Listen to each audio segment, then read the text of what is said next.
गृह विभाग ओडिशा सरकार द्वारा मनोनीत सुवर्णपुर जिला शिशु सुरक्षा विशेषज्ञ कमिटी सोनपुर उपकारागार परिदर्शन करिसेंती।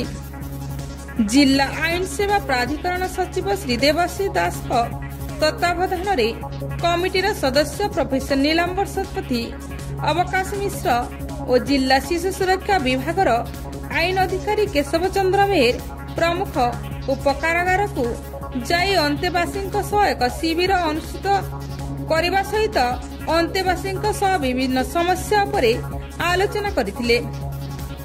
कौनसी मामला रे आईन सह द्वंद्व थिबा शिशु कारागार रे थिबा अन्य कैदी सहित रहुचंती कि नहीं कमिटी पक्षरु जांच करा जायतिला, किंतु कौनसी शिशु आईन सह द्वंद्व थिबा शिशु पाई नथिले। परिदर्शन समय रे उपकारागार डॉक्टर प्रसन्न कुमार मिश्र उपस्थित थिबा बेले उपकारागार अध्यक्ष डिलेश्वर जेना कमिटी को सहयोग करथिले। ब्यूरो रिपोर्ट टॉनसन टीवी।